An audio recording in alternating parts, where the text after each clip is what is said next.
ஒரு கோஎட் காலேஜில் வந்து ஹாஸ்டல் ஓப்பன் பண்ணுறாங்க. அப்போ அந்த ஹெட் வந்து சொல்கிறாரு, இந்த பக்கம் வந்து லேடிஸ் ஹாஸ்டல் இருக்குது, இந்த பக்கம் வந்து ஜென்ஸுக்கான ஹாஸ்டல் இருக்குது. தப்பி தவறி கூட யாரும் இங்கேருந்து அந்த பக்கம் போயிடக்கூடாது. அப்படி யாராவது போனீங்கன்னா ஃபைன். ஃபஸ்ட் டைம் போகிறவங்களுக்கு 100 ரூபா, ரெண்டாவது டைம் போனீங்கன்னா உங்களுக்கு 300 ரூபா ஃபைனு, தேர்ட் டைம் போனீங்கன்னா உங்களுக்கு 500 ரூபா ஃபைன். ஜாக்கிரதை அப்படின்னு ஒன்று ஒரு பையன் ஏந்திரிச்சு, சீசன் டிக்கெட் எதாவது கிடைக்குமா சார்? அந்த மாதிரி சினிமாவை கற்றுக்கணும்னு ஆசைப்படுறவங்களுக்கு எல்லாம் அந்த இன்ட்ரெஸ்டிங்கான வேர்ல்டுக்குள்ளே வரத்துக்கு கிடைக்கிற பெரிய சீசன் டிக்கெட் இந்த போஃப்டா.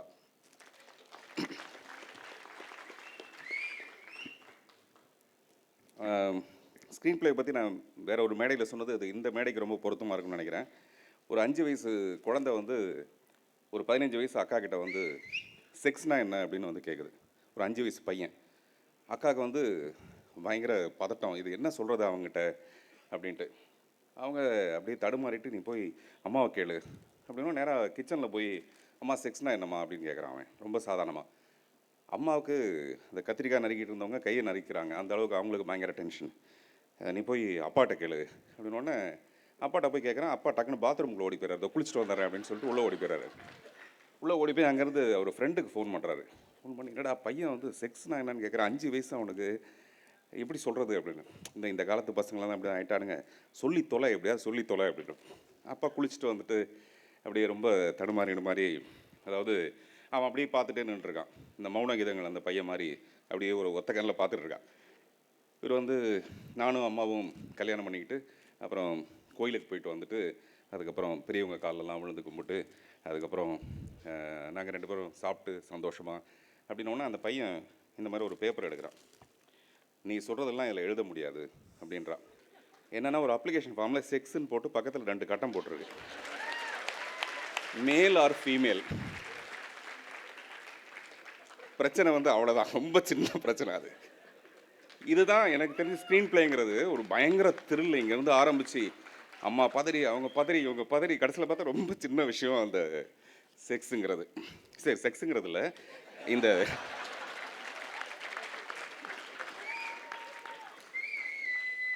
இந்த பாஃப்டா என்னெல்லாம் பண்ணோம்.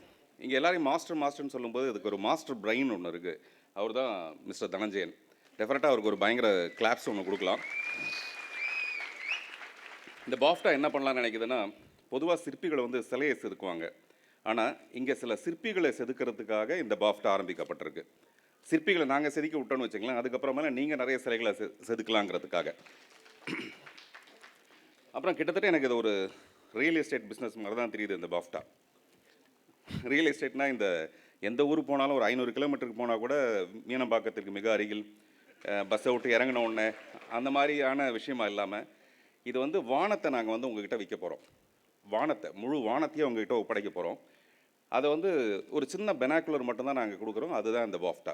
அதன் மூலமாக அந்த வானத்தை விரிவுபடுத்தி அதுக்குள்ளே இருக்க ட்ரீம்ஸை க்ரியேட் பண்ணிக்கிட்டு அதை எவ்வளோக்கு எவ்வளோ நீங்கள் சந்தோஷப்படுத்த முடியுமோ அவ்வளோ நீங்கள் தான் பண்ணிக்க போகிறீங்க. அந்த பெனாக்குலர் கொடுக்குறது மட்டும்தான் எங்களுடைய வேலையாக இருக்கும், அல்லது பாஃப்டாவோட வேலையாக இருக்கும். அப்படி தான் நான் இந்த பாஃப்டாவை பற்றி நான் பார்க்குறேன். இன்னும் நிறைய விஷயங்களை நம்ம இங்கேயே மேடையிலே இவ்வளோ சொல்லிட முடியுமா, அப்புறம் பாடம் நடத்தும் போது என்ன பண்ணுறதுன்னு தெரியல. பாக்யராஜ் சார் சொன்ன மாதிரி அவருக்கே அது பிரச்சனைனா, இப்போ எனக்கு வந்து இந்த மாதிரி பாஃப்டான்னு ஒன்று ஆரம்பித்து இதில் வசதியோட பணம் கட்டி சேர்ந்து படிக்கிற அளவுக்குலாம் எங்களை மாதிரி ஆட்களுக்கு வசதி இருந்திருக்காது. பாக்யராஜ் சார் எனக்கும் சம்பளம் கொடுத்து எனக்கு கற்றுக் கொடுத்துருக்காரு. அப்போ யோசிச்சு பாருங்கள், அவர் வந்து எவ்வளோ பெரிய ஒரு இன்ஸ்டியூட்டாக இருந்திருக்க முடியும்ட்டு. ஆனால் அவங்களுக்குலாம் இது மிகப்பெரிய ஒரு கொடுப்பனைன்னு நினைக்கிறேன். இந்த மாதிரியா ரொம்ப ஷார்ட்கட்டில் இந்த சினிமாவை சொல்லிக் கொடுக்கறதுக்கு. அது எல்லாத்த விட நான் அடிக்கடி இந்த பேரண்ட்ஸ் டேலெலாம் நான் பேசுகிற ஒரு முக்கியமான ஒரு விஷயம், குழந்தைங்க வந்து ஒரு 60-70 மார்க் வாங்குறதுக்கு காரணமே பேரண்ட்ஸ் தான். அதுவும் குறிப்பாக வந்து தாய்மார்கள். மிக்சியில் வந்து ஏதோ ஒன்று போட்டுக்கிட்டு பசங்களுக்கு வந்து விடாமல் அவங்க டியூஷன் சொல்லி கொடுப்பாங்க, அவங்க கற்றுக் கொடுப்பாங்க. அப்படி தான் அந்த குழந்தைங்க 60-70 மார்க் வாங்கும். அப்படி அவங்க கற்றுக் கொடுக்காம விட்டால் அந்த குழந்தைங்க 90 மார்க் வாங்கும். அதாவது அவங்களோட ஐக்கு வந்து இன்னும் அதிகம். நான் அப்படி தான் நினைக்கிறேன். இங்கே இருக்க மாஸ்டர்ஸை விட நீங்கள் கற்றுக்கணுன்னு வர உங்களுடைய ஐக்கு வந்து ரொம்ப ஜாஸ்தி.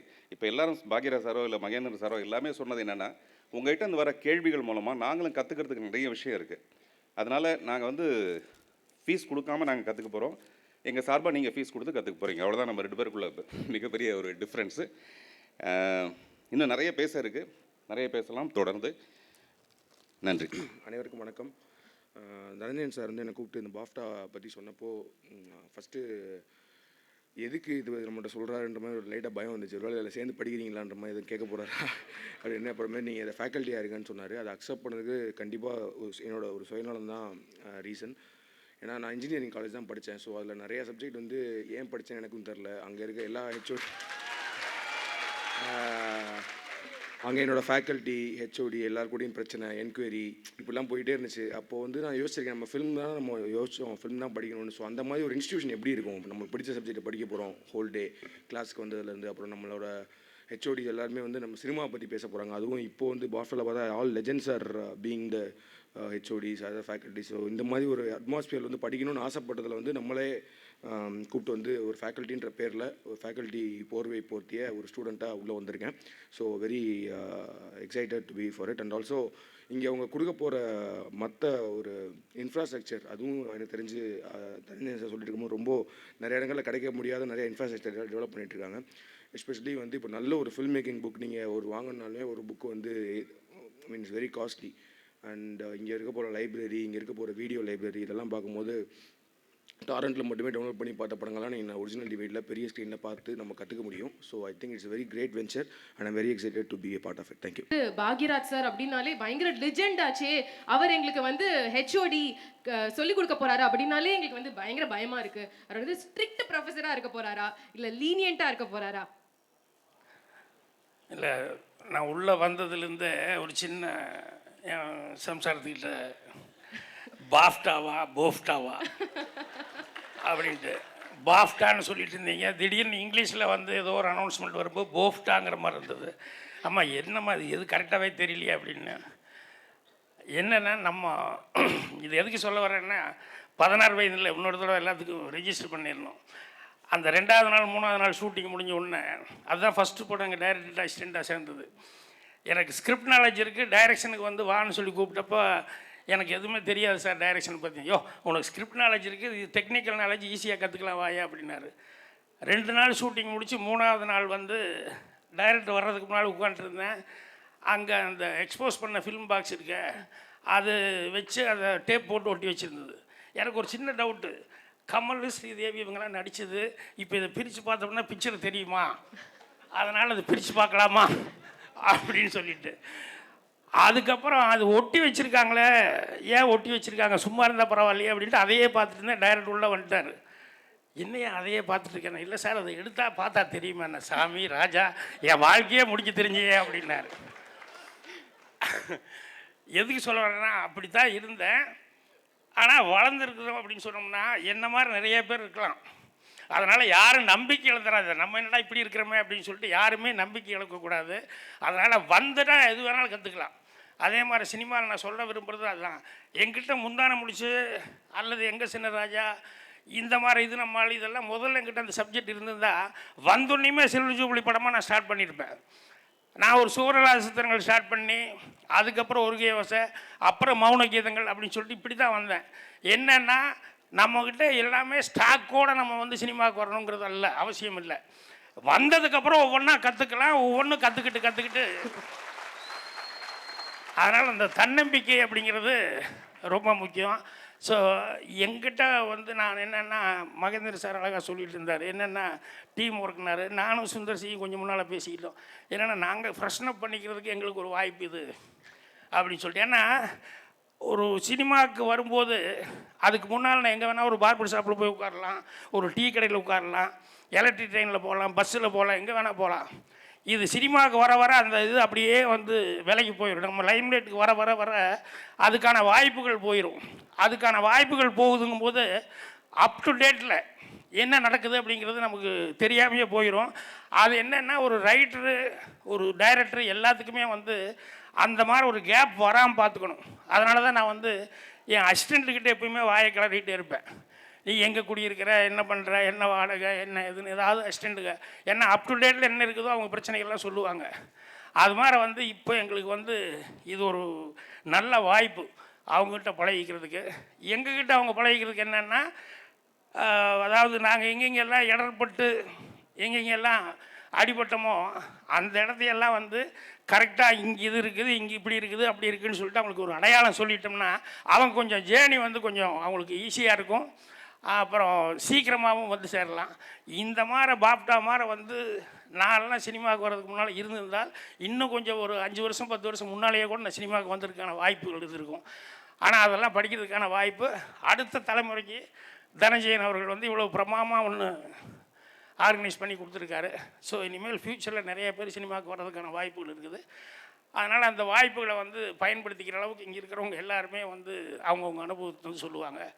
அதனால் எங்களுக்கும் வந்து எங்களை நாங்களே வந்து என்னென்ன புதுசாக இருக்குது விஷயங்கள் அப்படின்னு சொல்லிட்டு நான் அதான் சொல்லுவேன். கதைங்கிறது வந்து ஒவ்வொருத்தரும் கதாசிரியர் தான். ஆனால் இதுதான் கதை அப்படின்னு சொல்லிட்டு அவங்களுக்கு வந்து அதை போய் அலசி பிடிக்கிறது தெரியறதில்லை. இப்போ நான் சந்திரபாபு லைஃப் வந்து அந்தே நாட்டில் இப்போ ஓடிச்சேன். இது வந்து சாதாரணமாக வெளியே உட்காந்து பேசிக்கிட்டு இருந்தாங்க. யார் நாடகம் போடுற கோஷ்டி. சந்திரபாபு லைஃப்லேயே வந்து 2 மிஸ்டேக்கு. அவர் ரொம்ப அப்செட் ஆனது. மாடி வீட்டு ஏழைன்னு ஒரு படம் எடுத்தார், அது நின்று போச்சு. அது ஒரு பெரிய அவருக்கு ஒரு வேதனை. இன்னொன்று பெரிய அவர் லைஃப்பில் ஒரு இடி விழுந்தது வந்து கல்யாணம் முடிச்சு ஒய்ஃபை கூப்பிட்டு வரும்போது ஒய்ஃப் அழுதுருக்காங்க. என்னென்னா ஆல்ரெடி லவ் அஃபேர் இருந்தது, என்னை ஃபோர்ஸ் பண்ணி கல்யாணம் பண்ணி கொடுத்துட்டாங்க அப்படின்னு. இப்போ எங்கே இருக்காருன்னா ஃபாரினில் இருக்காருண்ணா. உடனே இப்போ அனுப்பிச்சா அவர் ஏற்றுக்குவாருன்னா நம்பரெல்லாம் இருக்குது அப்படின்னு.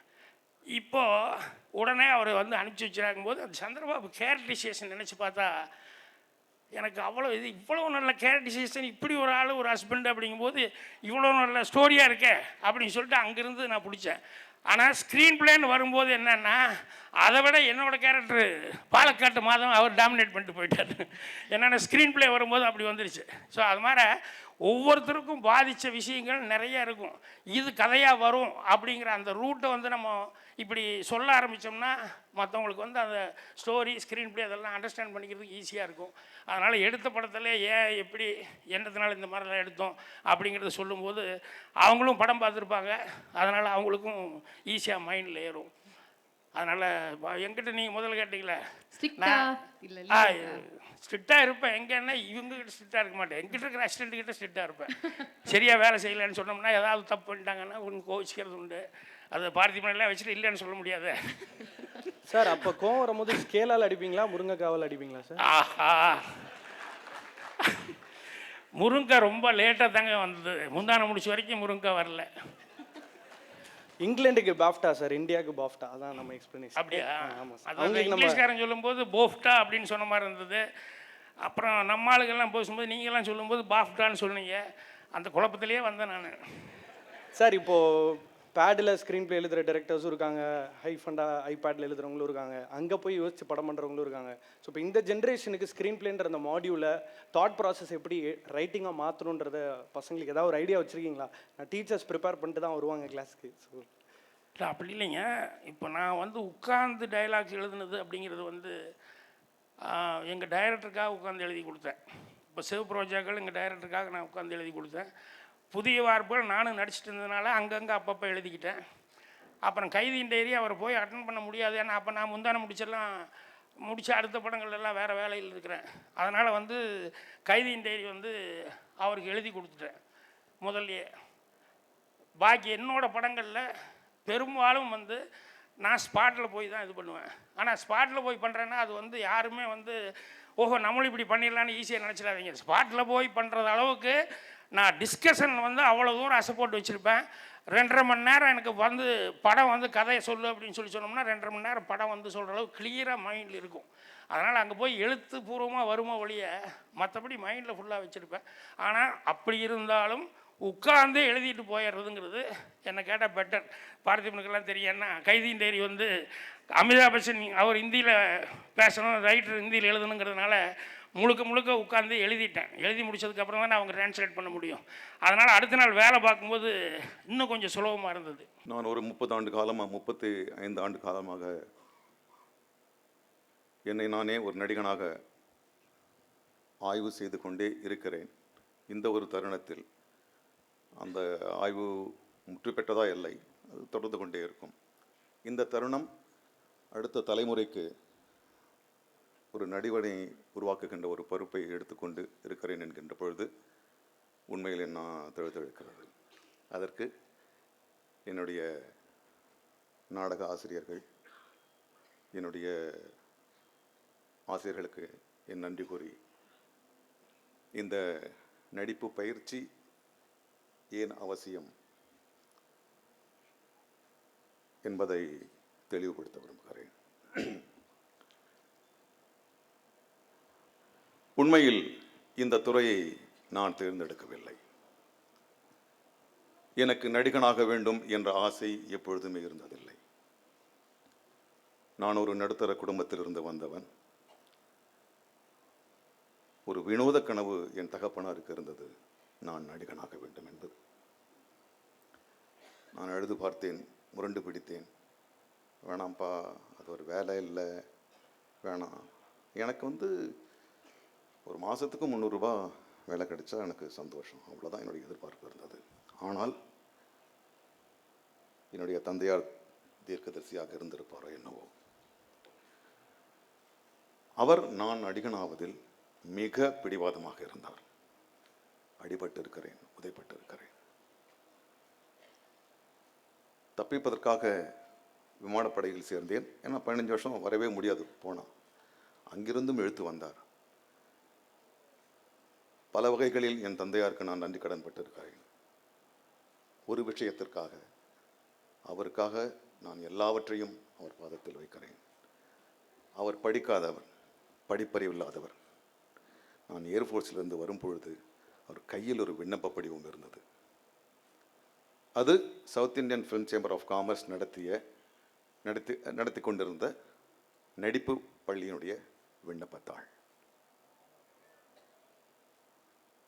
ஆக அவர் திட்டமிட்டு தான் என்னை இதில் தள்ளி இருக்கிறார்.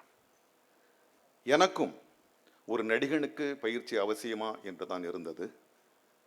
ஆனால் அந்த திரைப்படக் கல்லூரியில் சேர்ந்த பிறகு பயிற்சி எவ்வளவு முக்கியம் என்று இருந்தது என்று தெரிந்து கொண்டேன். அங்கிருந்தான் திரு சிரஞ்சீவி அவர்கள் வந்தார்கள், ரஜினிகாந்த் அவர்கள் வந்தார்கள், இன்னும் பல நடிகர்கள் அங்கிருந்து வந்தார்கள். அதற்கு பிறகும் முழுமையாக நான் சினிமா நடிகன் ஆக வேண்டும், அந்த அந்த அந்த திரைப்படக் கல்லூரியில் படித்து முடித்த பிறகும் ஒரு முழுமையான ஒரு முழு நேர நடிகனாக வேண்டும் என்கின்ற முனைப்பு என்னிடம் வரவே இல்லை. அவ்வளவு தாழ்வு மனப்பான்மை. நாயகனில் பார்த்ததை விட அரைவாசியாக இருந்திருப்பேன் நான். அதற்கு பிறகு ஒரு 5 நட்சத்திர ஹோட்டலில் பணி. அதற்கு பிறகும் என்னுடைய தொந்தையின் தொல்லை தாங்க முடியாமல் அங்கிருந்து விடுவித்து கொண்டு மீண்டும் அடையார் திரைப்படக் கல்லூரியில் சேர்ந்தேன். அங்குதான் எனக்கு சினிமா போதிக்கப்பட்டது. அங்கேயும் ஏதோ டைம் கடத்தலான்னு தான் படித்தேன். முழு நேர சினிமா நடிகன் ஆகணும்னு கிடையாது. பிறகு ஒரு நாள் நான் நடிகனாகத்தான் ஆக வேண்டும், வேறு வழியில்லை என்று தெரிந்த பிறகும் கூட அதை நான் மிக தீவிரமாக எடுத்துக்கொள்ளவில்லை. ஒரு கட்டத்தில் அந்த முடிவு எடுத்தாக வேண்டியது. தோழர்களே, ஒரு கேள்வி என்னை, என் அணுகுமுறையை நடிப்பின் சார்பாக மாற்றியது. அடையார் திரைப்படக் கல்லூரி, நான் ஏற்கனவே சொன்னது போல் south Indian film chamber of காமர்ஸில் நடந்த நடிப்பு பள்ளியில் படித்தேன். அங்கு மற்ற துறைகள் இருக்கவில்லை, வெறும் நடிப்பு மட்டுமே இருந்தது. ஆனால் அடையார் திரைப்படக் கல்லூரியில் சேர்ந்த பிறகு சினிமா சார்ந்த எல்லா தொழில்நுட்ப பிரிவுகளும் இருந்தன. அதன் காரணமாக அந்த அந்த படிப்பு முடிகிற தருவாயில் எல்லா நடிகர்களுக்கும் ஓரிரு குறும்படங்களாவது நடிக்க வேண்டிய ஒரு கட்டாயம் இருந்தது. நான் 6-7 படங்களில் நடித்தேன். முதல் முறையாக மாணவனாக ஒரு கேமராவின் முன் நிற்கும் பொழுது ஏதோ ஒரு கேள்வி என் வயிற்றுக்குள் குமைந்தெடுத்தது. ஒவ்வொரு குறும்படம் பண்ணும் பொழுதும் அதே கேள்வி, அது என்னன்னு தெரியல, கேள்வி உருவாகல, அப்படியே குமைஞ்சிக்கிட்டே இருக்கு. அந்த 7 குறும்படங்களை முடித்த பிறகு நடு இரவில் ஒரு நாள், நான் எதையும் மிகைப்படுத்தி சொல்லவில்லை, நடந்ததை சொல்லுகிறேன். நடு இரவில் எனக்கு ஒரு கேள்வி தோன்றியது. அந்த கேள்விக்கு யார் விடை அளிப்பார்கள்? என்னுடைய தோழனாகவும் நண்பனாகவும் ஆசிரியனாகவும் இருந்த யூகி சேதுவிடம் சென்று கேட்டேன். சேது, எனக்கு ஒரு கேள்வி தோணுது, அது கரெக்டாக சரியானு தெரியல, அது என்ன கேளு அப்படின்னாரு. நான் சொன்னேன், இல்லை சேது, நீங்கள் ஸ்க்ரீன் எழுதுறீங்க, ஆர்ட் டைரக்டர் ஆர்ட் டைரக்ஷன் பண்ணுறாரு, அப்புறம் லைட்டிங் பண்ணுறாங்க, காஸ்டியூமர் போடுறாரு, மேக்கப் போடுறாரு, எல்லாம் போடுறாரு. ஆனால் எல்லாருமே வந்து ஒரு ஆக்டருடைய அந்த தருணத்துக்கு தானே வெயிட் பண்ணுறீங்க. அப்போது உங்கள் எல்லாரை விட எனக்கு அதிகமான கடமை இருக்கு இல்லையான்னு கேட்டேன்.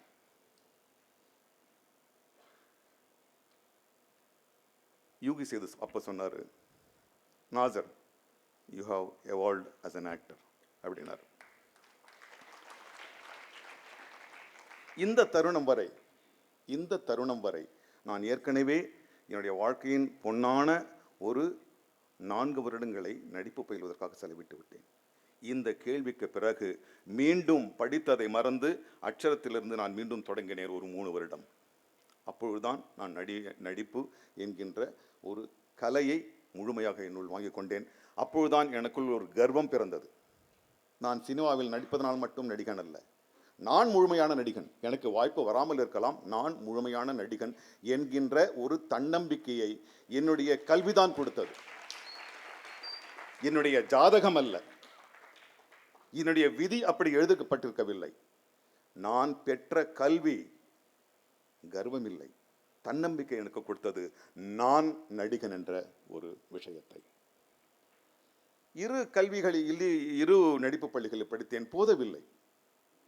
நாடகங்கள் அப்பொழுது வந்து நான் படிக்கின்ற காலத்தில் நிறைய பரீட்சாதாரத்த நாடகங்கள் நடக்கும். இந்த இந்த இந்த ஞானியோட பரீட்சாவில் இருந்து தாவி போய் அங்கே முத்ராவோட படம், முத்ராவோட நாடகத்தை முடிச்சுட்டு கூத்துப்பற்ற, இப்படியே போயிட்டு இருந்தேன் நான்.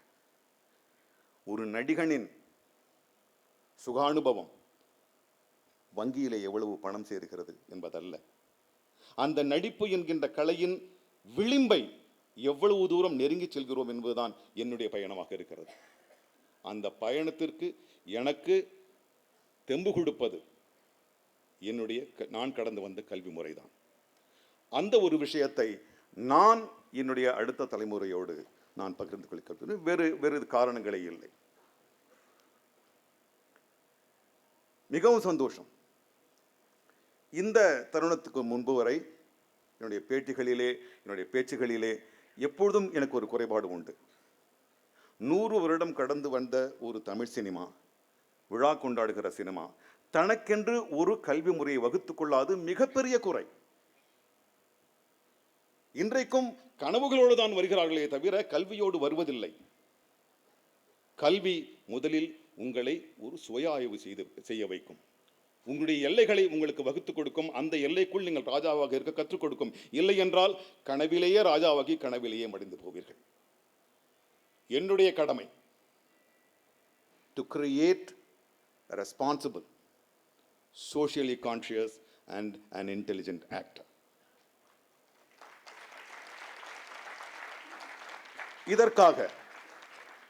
இதற்காக பல இடங்களிலிருந்து, பல துறைகளிலிருந்து நான் தேர்ந்து ஆய்வு செய்து என்னோடு பணிபுரிகின்ற ஆசிரியர்களை நான் தேர்ந்தெடுத்திருக்கிறேன். அதில் பிரதானமாக திரு சண்முகராஜா அவர்கள்.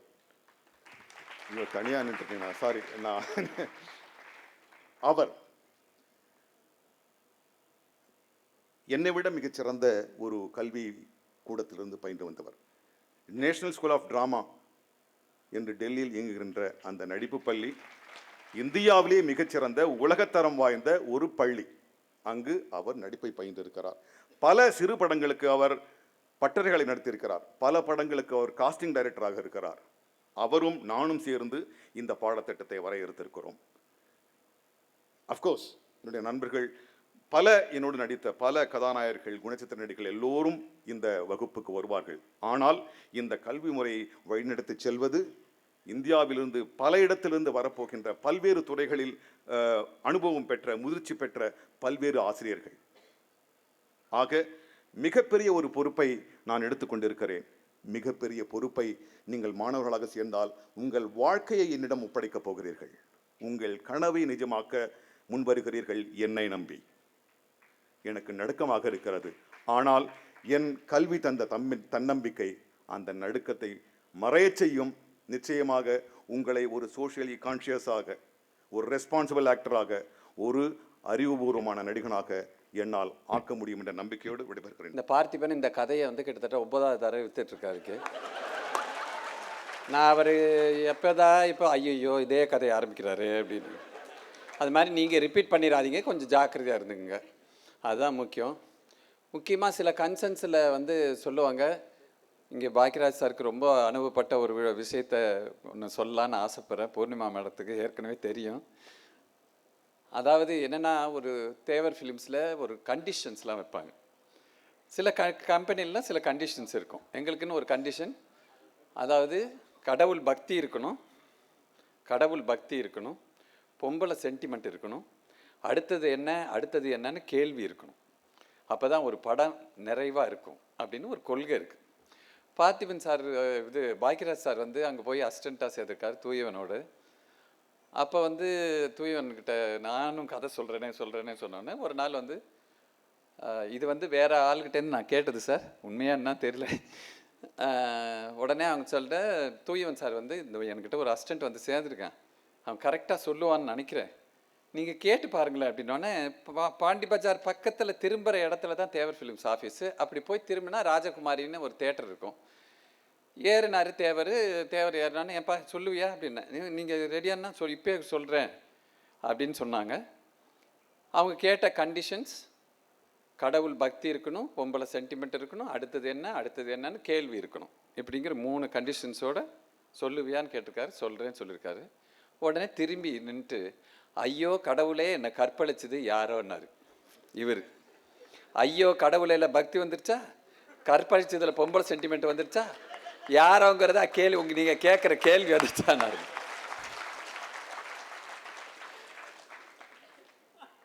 அந்த மாதிரி ஸ்க்ரீன் ப்ளே பண்ணுற ஒருத்தர்.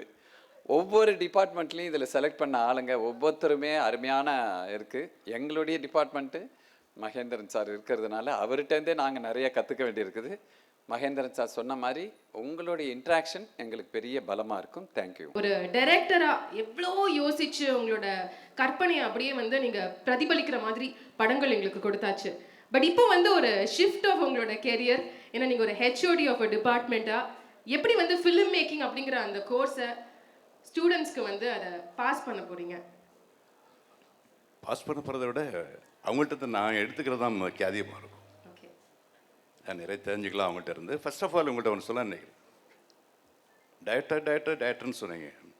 அந்த டேரக்டர்னு ஒருத்தர் சொல்லப்படுறான் அப்படின்னா அவனோட ஒர்க் பண்ணுற கேமரான், எடிட்டர், ஸ்கிரிப்ட் ரைட்டர், எல்லாருடைய கூட்டு முயற்சியெல்லாம் ஒரு நல்ல படம் உருவாகுது.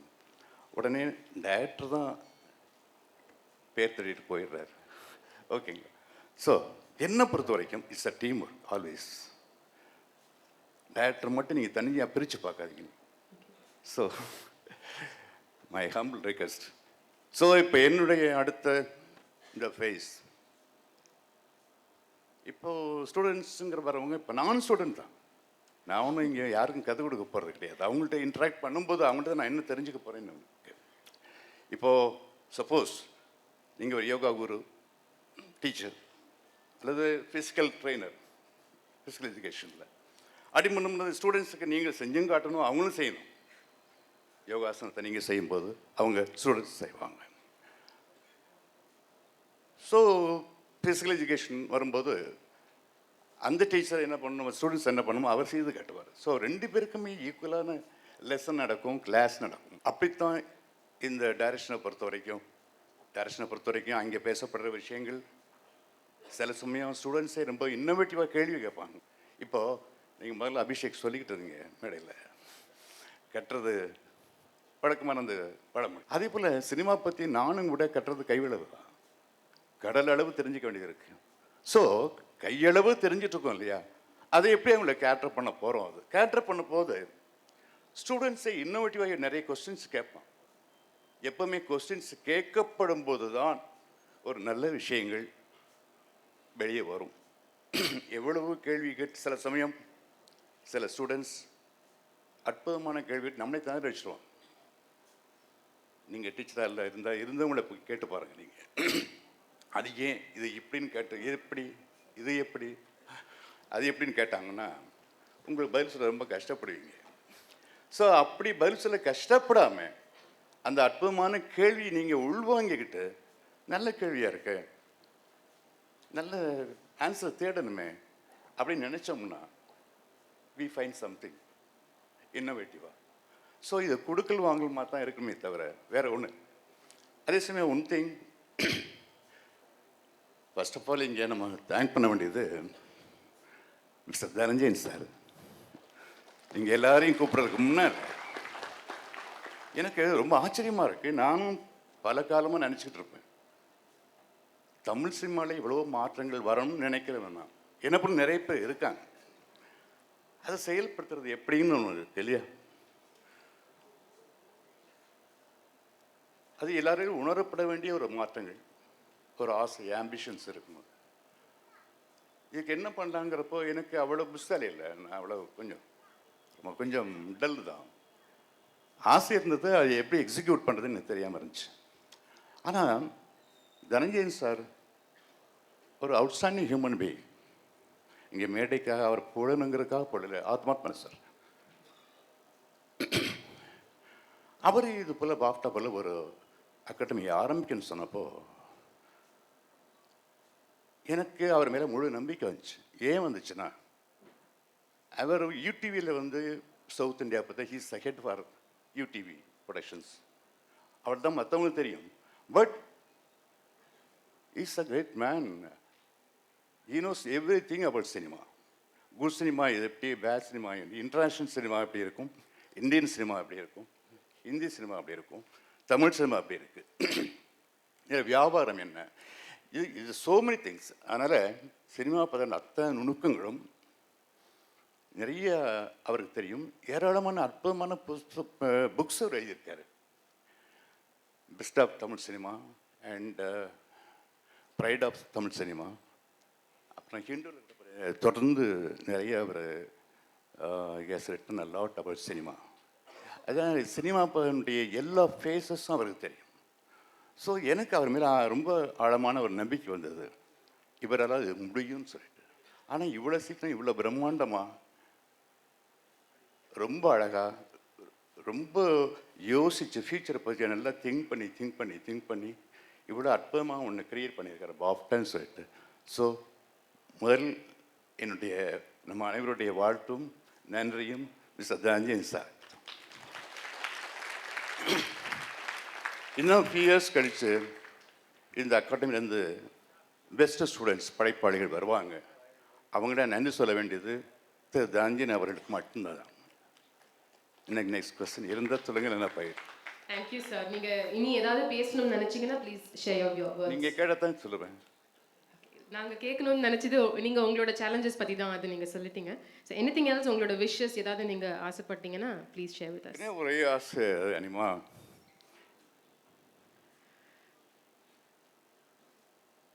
தமிழ் சினிமா இந்த மாரி மிகப்பெரிய உயரங்களுக்கு போகணும், புரட்சிகரமான மாற்றங்களை அடையணும். அது இந்தியன் சினிமாவுக்கு பெருமை தேடி கொடுக்கணும். இன்டர்நேஷ்னல் லெவல்லையும் வந்து தமிழ் சினிமாவுக்கு பெரிய ஒரு அங்கீகாரம் கிடைக்கணும் அப்படின்னு நான் நினைக்கிறது. உங்களுக்கு பேராசையாக தெரியலாம், சில சமயம் பேராசைகள் தான் உண்மையான லட்சியமாக இருக்கும் ஒரு மனுஷனுக்கு. இதை நான் சார்ந்த கலைக்காக மட்டும் இல்லை, நான் வாழும் மண்ணுக்கும் நான் செய்ய வேண்டிய, ஆற்ற வேண்டிய கடமை. ஸோ பை காட்ஸ் கிரேஸ் இது நல்லபடியாக நடந்து இந்த மாணவர்கள் இன் ஃபியூச்சர் பெஸ்ட் படைப்பாளிகளாக, பெஸ்ட் கிரியேட்ஸாக வரணும். அவங்களால தமிழ் சினிமாவுக்கும் இந்தியன் சினிமாவுக்கும் பெரிய பெரிய பெரிய பெரிய பெரிய பெரிய இடங்களை அவங்க அச்சீவ் பண்ணணும் அப்படிங்கிறது மட்டும் என்னுடைய பிரார்த்தனை, prayers. Thank you so much. Thank you so much. And Atal உங்கள் எல்லாருடைய ஒத்துழைப்பு தான் முக்கியம். இல்லை முதல்ல ஆரம்பம் சொன்ன போகிற டைரக்டரும் உழைக்கிறாங்க, இட்ஸ் அ டீம் ஒர்க். இப்போ பாப்டா இருக்கிற ஒவ்வொரு கலைஞர்களும் direction department, cinematography department, editing department, screen play department எல்லாம் பியூட்டிஃபுல் அற்புதமான பீப்புள் இருக்காங்க. ஸோ எல்லாருடைய கூட்டு முயற்சியால் we are going to create wonderful creators in the future. So thanks a lot. Cinema இப்போ இன்றைக்கி வந்து நெட்லேயே கற்றுக்கலாம், சினிமாவே இருக்குது, சினிமாவே ஒரு மாஸ்டர் தான். ஸோ இதெல்லாம் இங்கே நெட்டில் கற்றுக்காம 5C புக்கில் கற்றுக்காம சிட்ஃபீல்டு கற்றுக்காம இங்கே என்ன கற்றுக்க போகிறோம் அப்படின்னா ஒன்லி எக்ஸ்பீரியன்ஸுங்க. இப்போ 15 வருஷத்தில் 98ல் சொல்லாமலே வந்துச்சு. இந்த 15 வருஷம் அப்போ என்ன எத்தனை வருஷம் 98ல் வந்துச்சு. ஸோ ஆல்மோஸ்ட் 16 இயர்ஸ் கம்ப்ளீட் ஆகிடுச்சு. ஆனால் நான் 5 படம் தான் பண்ணியிருக்கேன். இந்த 5 படத்தில் ஏன் இவ்வளோ டைம் ஒவ்வொரு படத்துக்கும் எடுத்துக்கிறேங்கிறதுக்கும், ஏன் 5 படமும் வந்து ஓகே ஒரு ரீசனபிள் டைரக்டராக ஓகேடாவேன் அப்படின்னு பேர் எடுக்கிறதுக்கும் என்ன இதுக்கு ஒரு எக்ஸ்பீரியன்ஸ் இருக்குது, இதுக்கு பின்னாடி ஒரு கதை இருக்குது. இது வந்து நீங்கள் படம் பண்ணுறப்ப உங்களுக்கு ஹெல்ப்ஃபுல்லாக இருக்கலாம். சொல்லாமலேங்கிற டைட்டில் அந்த கதைக்கு எப்படி வந்துச்சு, அந்த கதை வந்து ஒரே ஒரு இன்சிடென்ட்லேருந்து உருவான ஒரே ஒரு சீன், என் நண்பனுக்கு ஏற்பட்ட நண்பன் சந்தித்த ஒரே பஸ் ஸ்டாப்பில் அவனுக்கு நடந்த ஒரு நிகழ்ச்சி தான் வந்து அந்த படமே. ஸோ இது எப்படி படமாக உருவாச்சு, அது எப்படி எனக்கு ஒரு வாழ்க்கையை கொடுத்தது, இப்படி நிறைய எக்ஸ்பீரியன்ஸ் எங்ககிட்ட இருக்குது. ஸோ இந்த எக்ஸ்பீரியன்ஸ் மட்டும்தான் நீங்கள் எங்கிட்டேருந்து கற்றுக்க போகிறீங்க அப்படிங்கிறது தான் என்னுடைய எண்ணம். வாழ்த்துக்கள். மகேந்திரன் சாரை பற்றி நான் கண்டிப்பாக இங்கே பேசி ஆகணும். மகேந்திரன் சார் வந்து ஒரு தமிழ் சினிமாவோட ஒரு அடையாளம் சொல்லணும், ஒரு லெஜண்ட். ஏன்னா அவருக்கு கீழே இந்த டைரக்ஷன் டிபார்ட்மெண்ட் இருக்குது, அதில் நாங்களாம் இருக்கோன்றதே எங்களுக்கு ஒரு பெரிய கிஃப்ட்னு நினைக்கிறேன். ஒரு சின்ன இன்சிடென்ட் மட்டும் சொல்லணும்னு ஆசைப்பட்றேன். கொரியாவில் பூஷான் ஃபிலிம் ஃபெஸ்டிவலுக்கு போயிருக்கும் போது அங்கே ஒரு சில நண்பர்கள் அறிமுகமானாங்க. அப்போ வந்து தமிழ் சினிமா பற்றி பேசிகிட்டு இருக்கும்போது, தமிழ் சினிமாலேயே ரொம்ப சாங்ஸு இதில் ஆக்ஷன் ஆகுறீங்க, நீங்களும் இன்டர்நேஷ்னல் மாதிரி சினிமா பண்ண மாட்டிங்களான்னு கேட்காங்க. ஷோரேன்னு ஒருத்தவங்க, அவங்க ஜப்பானில் இருக்காங்க. அப்போது நான் வந்து நாங்கள் நிறையா பண்ணியிருக்கோம் அப்படின்னு சொல்லியிருந்தேன். அப்போ நான் வந்து அப்படியே ஆசிரியர் எக்ஸாம்பிள் காட்டினா முள்ளும் மலரும் படத்தை தான் அவங்களுக்கு நான் கொடுத்தேன். அந்த படம் பார்த்துட்டு she road a long mail. இந்த படம் அடுத்த வருஷம் என்ட்ரியில் கொடுத்துடலாமா அப்படின்னாங்க. இல்லை ரொம்ப வருஷம் ஆச்சு அந்த படம், அதுக்கப்புறம் நல்ல படமே வரலையான்னு கேட்டாங்க. நிறையா வந்துச்சு அப்படின்னு சொல்லி. So you become the inspiration for Tamil cinema sir. So அதனால் உங்கள் கீழே இருக்கிறது பெரிய ஒரு பெரிய ஒரு மாஸ்டர் நாங்கள் இருக்க மாதிரி. Thank you so much for the opportunity Dhananjan sir. And of course Bhagyaraj sir, biggest legend நம்ம கூட இருக்காங்க. அவங்களோட ஒவ்வொரு படமும் ஒரு புக்காக போடலாம் உங்கள் ஸ்க்ரீன் ப்ளே பற்றி. ஸோ அந்த மாதிரி ஒரு லெஜண்ட் நம்ம கூட இருக்காங்க, பாஃப்டா கூட இருக்காங்கன்றது ஒரு பிக்கஸ்ட் ப்ளஸ். அண்ட் அஃப்கோர்ஸ் எனக்கு பிரியதர்ஷன் சார் மட்டும் இல்லாமல் நிறையா குருஸ் இருக்காங்க. அதில் வந்து அவங்க பண்ண படங்களாக இருக்கட்டும். அஃப்கோர்ஸ் நாசர் சார் வந்து ரொம்ப இம்பார்ட்டன்ட் பர்சன் தமிழ் சினிமாவுக்கு இன் டேர்ம்ஸ் ஆஃப் ஆக்டிங். அதெல்லாம் தாண்டி எனக்கு வந்து ஒவ்வொரு படத்துக்கு முன்னாடியும் இந்த படத்தை வந்து சும்மா ஷூட் பண்ணாத, ஒர்க் ஷாப் பண்ணு அப்படின்னு சொல்லி, சார் படத்தில் இருக்காங்களெலாம் தெரியாது, ஆனால் வந்து ஒர்க் ஷாப் எப்படி பண்ணணும், அந்த ஒரு ஃபார்மேட் கொடுப்பாங்க. அது வந்து சண்முகராஜன் சார் சரி, அவங்களோட அந்த ஒரு டீம் வந்து இப்போ ஆக்டிங் டிபார்ட்மெண்ட்டில் இருக்குன்றது வந்து பாஃப்டாவோட பிக்கஸ்ட் ஸ்ட்ரென்த்தாக நான் நினைக்கிறேன். தனஞ்சயன் சார் உங்களோட விஷன் தான் நினைக்கிறேன். அது எப்படி இவ்வளோ பெரிய ஒரு இடத்துல நிற்க வைக்க முடியும் அப்படின்னா biggest credit go to Dhananjayan sir, is vision. அண்ட் எல்லாருமே ஒத்துப்பாங்கன்னு நினைக்கிறேன். பாஃப்டா பற்றி நான் ஐ டோன்ட் நோ, பிகாஸ் நிறைய பேர் இருக்காங்க, நிறைய சொல்ல போகிறாங்க. நான் சின்னதாக ஒன்றுன்னு சொல்கிறேன். நம்ம ஒரு அசிஸ்டன்ட் டைரக்டராக போயிட்டு இப்போ இருக்க டைரக்டர் எல்லாருக்கும் சொல்கிறேன், டைரக்டர் தான் வந்தவங்களுக்கு தெரியும், இப்போ வரப்போகிறவங்களுக்கு தெரியும். ஒரு அசிஸ்டன்ட் டைரக்டர் வந்துட்டு ஒரு ஃபஸ்ட்டு படம் ட்ரை பண்ணும்போது நம்ம சொல்லுவோம், சார் நான் வந்து மணிரத்னம் சார் அசிஸ்டன்ட், நான் வந்து பாரதியா சார் அசிஸ்டன்ட், நான் வந்து Bhagyaraj sir assistant, Parthiban sir assistant சொல்லுவோம். ஒரு 2-3 இயர்ஸ் கழிச்சு நான் பாஃப்டாலேருந்து வரேன் அப்படின்னு சொல்கிற ஒரு விசிட்டிங் கார்டாக பாஃப்டா இருக்குன்னு நான் நினைக்கிறேன், நம்புகிறேன். தேங்க்யூ. என்னோடய லைஃப்லேயே பெரிய பாக்கியமாக கருதுறது வந்து பாலு மகேந்திரா சாரோட கிளாஸ் அட்டன் பண்ணி அவரோட ஸ்டூடெண்ட்னா, அவர் இப்போ இங்கே இல்லை நம்மளோடங்கிறது வந்து I really miss him at a very personal level. ஏன்னா ஃபிலிம் ஸ்கூலில் வந்து last 1 year he was with us through out and teaching films.